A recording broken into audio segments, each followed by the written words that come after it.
રચાયેલા આશ્રમનું ત્રીજો ઢંગ, સ્પર્ધાથી આશ્રમ ન બનાવવો, શ્રદ્ધાથી બનાવવો. ફલાણા આવો આશ્રમ બનાવ્યો તો હું 5 એકર વાળી લઉં, હું એના કરતા એમાં નહીં તો પછી સાધના ક્યારે થશે, ભજન ક્યારે થશે? સાધુની મારી વ્યાખ્યા નીતિનભાઈ માર્ક કર્યું કે મને સાધુ શબ્દ અત્યંત પ્રિય છે, મને સાધુડા પ્રિય છે. હું સાધુ શબ્દને પ્રેમ કરું છું નહીં, જ્યાં જ્યાં સાધુ શબ્દ આવે છે. સાધુ શું છે? મેં અનેક વાર કહ્યું કે કોઈ પણ વર્ણમાંથી માણસ સાધુ થઈ શકે, કોઈ પણ વર્ણમાં. કબીર સાહેબ ક્યાંથી સાધુ થયા? નાનક સાહેબ ક્યાંથી સાધુ થયા? મીરાબાઈ ક્યાંથી સાધુ થઈ? કોઈ પણ વર્ણમાંથી સાધુ થઈ શકાય, પણ સાધુ થયા પછી આપણામાં કોઈ વર્ણ ન હોવો જોઈએ. બધા જ વર્ણથી બહાર થઈ ગયા. આ સાધુનું લક્ષણ છે. સાધુને કોઈ વર્ણ હોય, એને બધા જ વર્ણોની સેવા કરવાની. એ બ્રાહ્મણને પગે લાગે, ક્ષત્રિયોને આનંદ આપે, વૈશ્વને પણ બિરદાવે કે સમાજનું પોષણ કરો, અને બધાની સાથે સેવકાઈથી વર્તે. કોઈ પણ વર્ણમાંથી સાધુ થઈ શકાય, પણ સાધુ થયા પછી વર્ણ એટલે ગંગા સતી કહે છે.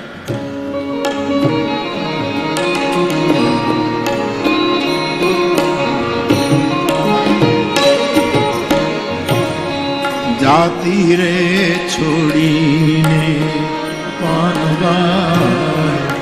અજાતિ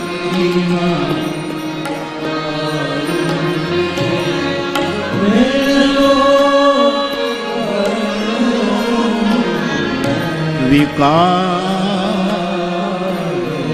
મેલવો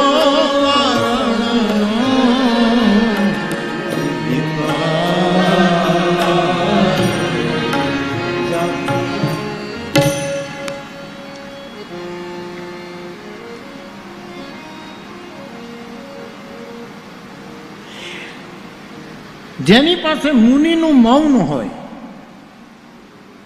જેની પાસે ઋષિની વાણી હોય, અને કોઈ બુદ્ધ પુરુષનું ભજન હોય, એનું નામ સાધુ. મુનિનું મૌન બોલે તો ઋષિઓની વાણી,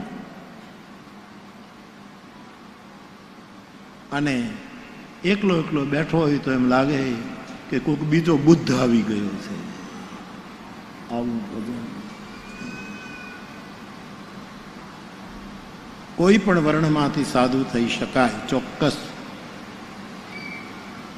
પણ સાધુ થયા પછી 18 વર્ણની સેવા કરવી જોઈએ. અને તેથી રાજકોટમાં મારી વ્યાસપીઠને લાભ મળ્યો. અમે 18 વર્ણની કથા કરી. સમઃ સર્વેષુ ભૂતેષુ મદભક્તિમ લભતે પરામ, સર્વભૂત હિતે રતા, એ ટુકડો હતો એ કથાનો મુખ્ય લોગો. સર્વભૂત હિતે રતા.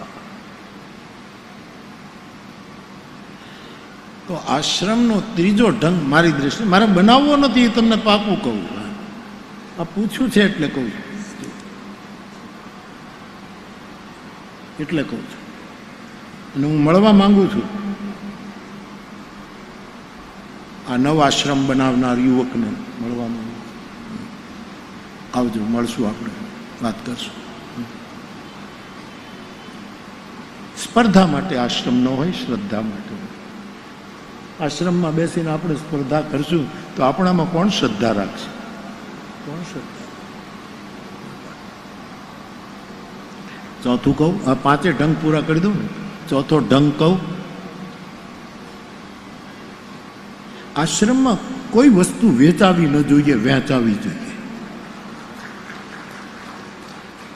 હા, તમે કોઈ પુસ્તક લોકોના કલ્યાણ માટે આપો, કોઈ સારી ચીજ ઉત્પન્ન કરો, તો આજના કાળ પ્રમાણે હું મના ન કરું કે કિફાયતી ભાવે, પણ આપણો હેતુ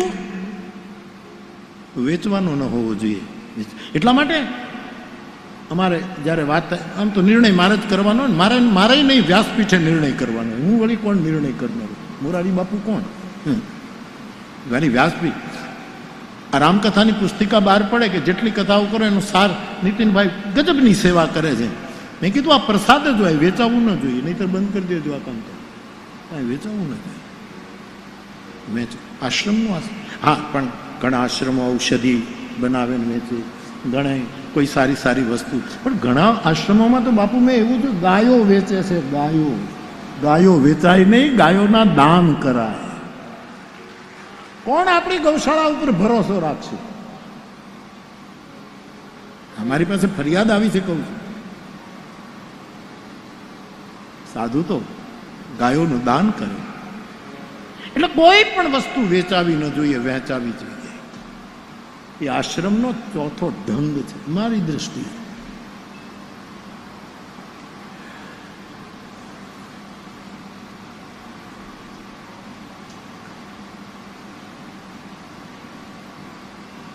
ચેતન, તારે આશ્રમ બાંધવો નથી ને? એ તો ઠીક, હવે મન થાય તો પછી કહેજે. હજી 5 દિવસ બાકી છે, ભૂમિ પૂજન કરતો જાઉં.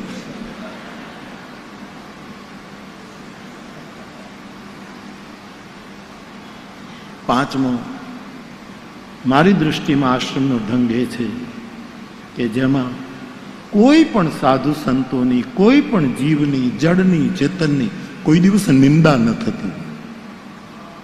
કોઈની નિંદા, કોઈનો અપયશ ન ગવાતો હોય. આવ્યા છો, રોટલો ખાઓ, આરામ કરો હોય તો આરામ કરો, અને તમારા જે ઈષ્ટદેવ હોય એનું ભજન કરવું હોય તો ભજન કરો, ધ્યાન કરવું હોય તો ધ્યાન કરો, યોગા કરવા હોય તો યોગા કરો, નાહવું હોય તો નાહી લો, નાહ્યા વગર હોઈ જવું હોય તો હોઈ જાવ, જે કરવું હોય કરો, પણ કોઈની નિંદા ન કરતા. આ 5 ઢંગ છે. હકા તારે કરવો છે આશ્રમ? એ કે પણ છે આટલું મોટું ક્યાં? નહીતર આ 5 તમે છોકરાઓ તમારામાંથી એ ગજાનંદ તમને લાગી ગઈ છે? નહીં. પહેર્યું છે તો ભગવું નહીં? ઠીક છે. જેમણે પૂછ્યું, મારો સાધુનું બાળક છે, યુવાન છે, એણે પૂછ્યું છે એટલે મેં આટલા જવાબો આપ્યા. હું એને જરૂર મળીશ, અને મારો જો સૂર્ય સમજી ગયા હોય તો આશ્રમ કરવાની જરૂર નથી. સાહેબ, આ પરમાત્માનું આખું જગત આપણો આશ્રમ છે ને આપણું આશ્રય સ્થાન છે. આપણું આશ્રય સ્થાન. મંદિર તારું વિશ્વ રૂપાળું. હા, આ કેટલો મોટો વિચાર લઈને આપણે ત્યાં આવ્યું. મંદિર તારું વિશ્વ રૂપાળું. પછી સુંદર સર્જન હારા રે, પલ પલ તારા દર્શન થતા, અને દેખે દેખણ. કેટલો મોટો વિશાળ અર્થમાં. ઓશોનો એક લેખ હું વાંચતો તો એમાં તો શોભિતભાઈ તમે રાધેશ્યામ તો કૂદવા માંડશે. એને તો ઓશોનું નામ આવે ત્યાં એકદમ એને અવતાર આવે છે ઓશોનો. મારે એને ભગવા પહેરાવી દેવા છે. આને ઓશોએ એમ કહ્યું છે, એ તો સાધારણ વાત, એણે એમ કહ્યું કે બુદ્ધના ગયા પછી 500 વર્ષ પછી મૂર્તિઓ આવી છે. એના પહેલા મૂર્તિ, એના પહેલા શોભિતભાઈ ઓશો કહે છે, ઓશો ઉવાચ, એણે કહ્યું છે કે એના પહેલા બોધિ વૃક્ષના ચિત્રો જ માણસો પૂજતા હતા. વ્યક્તિ મહત્વની નહોતી, વૃક્ષ મહત્વ. અને ઓશો એમ કહે છે કે સંઘમિત્રા અશોકની દીકરી અને એનો દીકરો મહેન્દ્ર, આ બંનેને લંકા મોકલ્યા ત્યારે ધમ્મપદ આપીને ન મોકલ્યા, બોધિ વૃક્ષની એક ડાળ આપી અશોકે કે આ ડાળ લઈ અને લંકામાં રોપજો. આ ઝાડવું કામ કરશે, વ્યક્તિ કામ નહીં કરે. અને સાહેબ બોધિ વૃક્ષની એક શાખા લંકામાં, અને વૃક્ષો કામ કરી શકે. સાહેબ, સનાતન ધર્મ બહુ પહેલેથી વિચાર કરીને બેઠો છે કે પીપળામાં વિષ્ણુ છે. આજે જે આપણે ત્યાં આ તુલસીની માળા પહેરું છું ને, શાસ્ત્રમાં એનું એક નામ છે હરિપ્રિયા. હરિપ્રિયા, તુલસીના બેરખાનું નામ હરિપ્રિયા અથવા તો વિષ્ણુપ્રિયા. 3 નામ છે શાસ્ત્રોમાં આ બેરખાને. હરિપ્રિયા.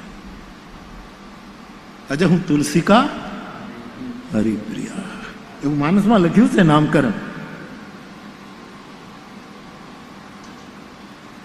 અરે કહેવાનો અર્થ બાપ, વૃક્ષ પૂજાતું. અશોકને ખબર હતી કે મારી દીકરી કે મારો દીકરો લંકામાં બુદ્ધના વિચારોનો પ્રચાર નહીં કરી શકે, કરશે તો સીમામાં કરી શકશે.